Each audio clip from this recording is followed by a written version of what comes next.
Hey everyone! Okay, so welcome to day 10 of Vlogmas 2019. I am doing live for the first time. Um, I think I know I've done Facebook Live. I don't know that I've done YouTube Live on this channel. So this will be a first. Hopefully I can keep up with everything. But if you are up to date on my Vlogmas videos, see where the camera's right there, then you know that I have gotten a couple of days behind. And what happened was last week, I was actually a day ahead and I was doing really well, and I had videos uploaded and scheduled to be published at like a decent time of the day and things like that.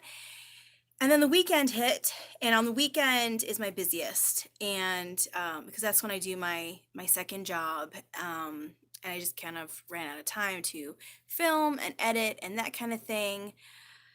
So that combined with not feeling so well, my health wasn't so well this week, I got behind on 2 different days.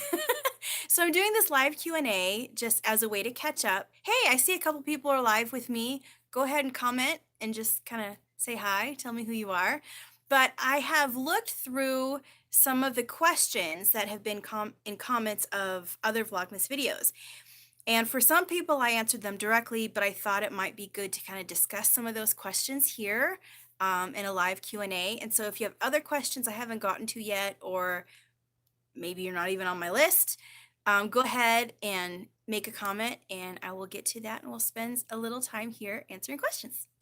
So to start off with, there was a question about if gelding changes the fiber, if it makes a difference in the fiber that an alpaca grows. And the answer is no. For the males, it doesn't make any difference. For the males, whether they are intact or gelded, it's either they have hormones or flowing through their body or they don't. And so it's pretty consistent. Hormones do have an influence on the fiber, but whether it's consistently there or consistently not there, you get the same result. There was a secondary question if it makes a difference in the females. And for that, I would say yes, because if you have a female that you are using for breeding, then during her pregnancy and nursing time, she is going to have stresses on her body that are unusual. Things happening to her body that if she wasn't pregnant or nursing would not exist, right? So there is stress from her nutrition being used to create a baby inside, and then also to feed the baby during the nursing time.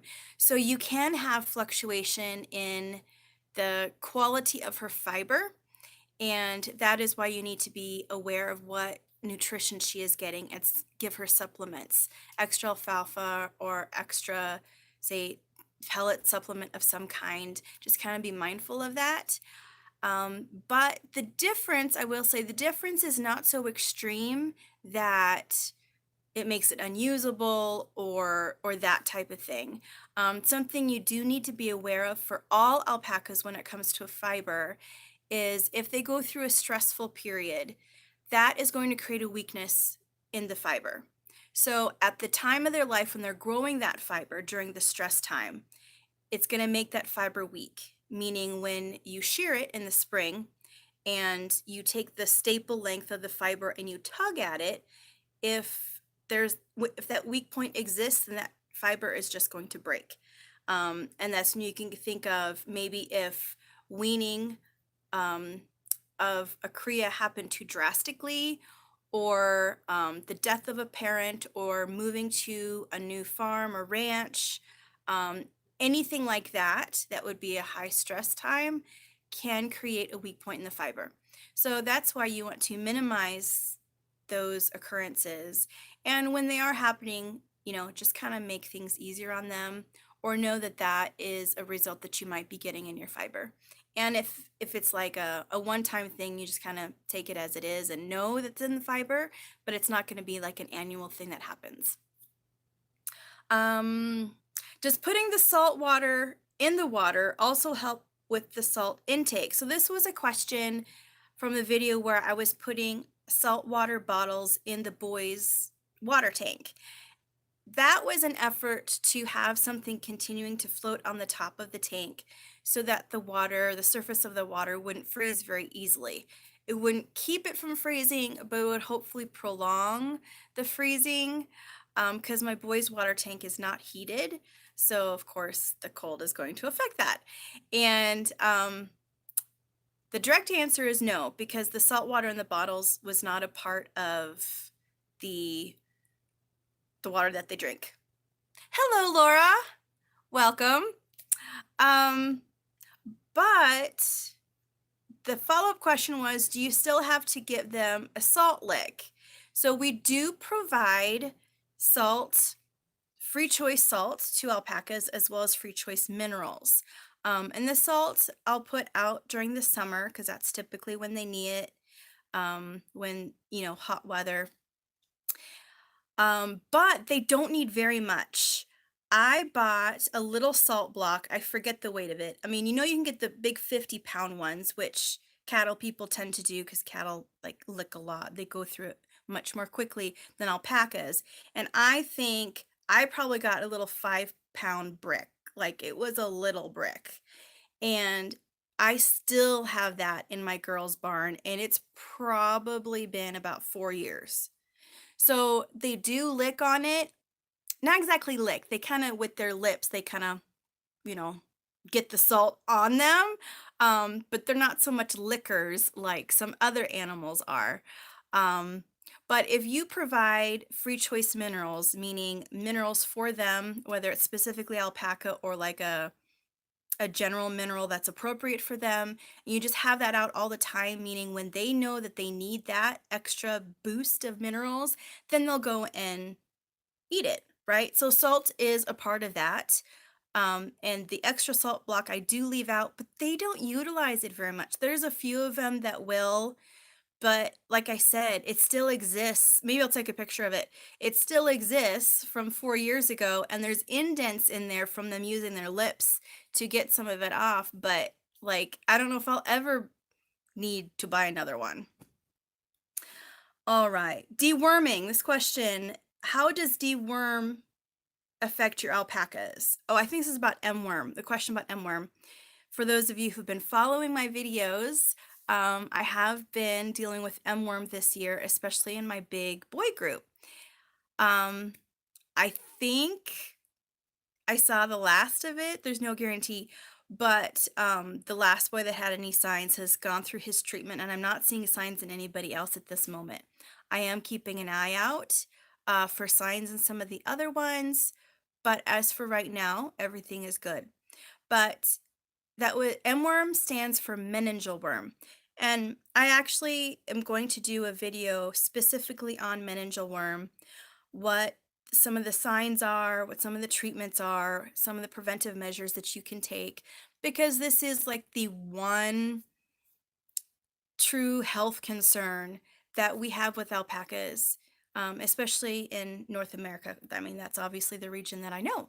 So I know it's in North America, but not everywhere. It's pretty much wherever white-tailed deer are. They tend to be carriers of that.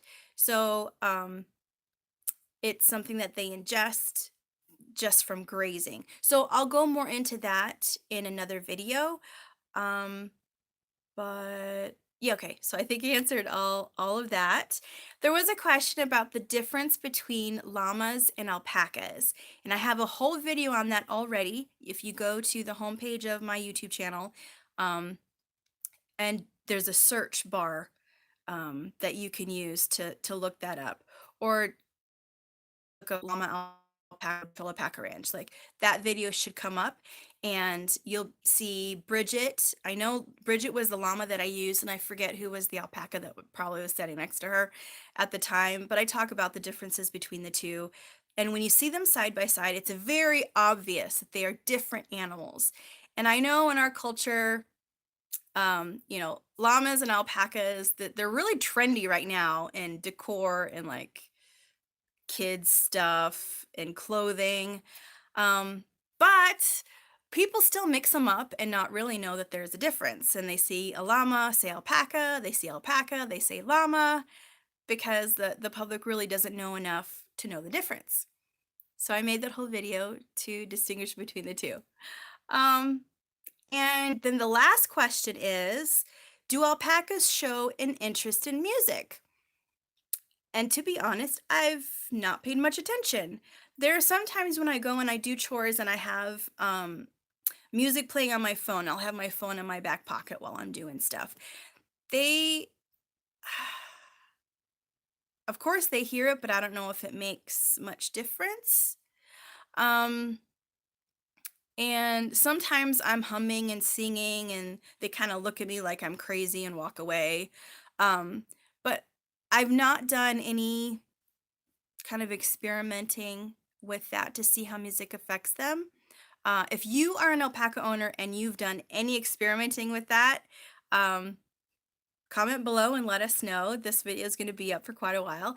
I would be curious to know too. It's not something I've done and I hadn't really thought to do. So maybe some time in the future. And so her follow-up question was, have you ever played music around your herd and noticed a response? And if so, what type of music? So there you go. Different types of music, different type of response. I don't really know. Okay, so there. Oh, Laura, was that your question that was asked? So Laura asked, how do they get M-worm? M-worm is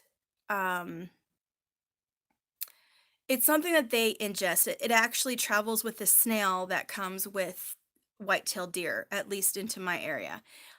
So basically that snail carries the worm and it's left on leaves and grasses and different things wherever the deer have been. They could possibly leave that in the pasture. So it's going to happen when they're out grazing in their pasture and they're eating grasses and stuff on the ground and just kind of ingest it in some way. And then it goes in their gut and it'll go through the whole process. I can explain this in more detail in another video, but it basically attacks their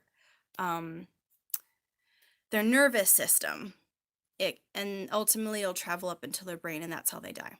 And in the meantime, it affects their limbs, how they can walk, if they can get up or down. And so without it being addressed and treated, it can be a slow, nasty death. So it's not pretty. Yeah, so I think, sorry, that was kind of a sad note to end off with. But I have a fun video coming out in the morning. We had another escapee today. Not Navra, it was somebody else on a different part of the property. Although it was the same group of guys. So I don't know what that's all about. So you'll be able to see that tomorrow. And then I'm gonna do another Q&A. Maybe I'll try doing it live again. If you have questions that you'd like for me to answer, would you just post them down below and then I will get to them next time. So thanks for joining me. See you tomorrow.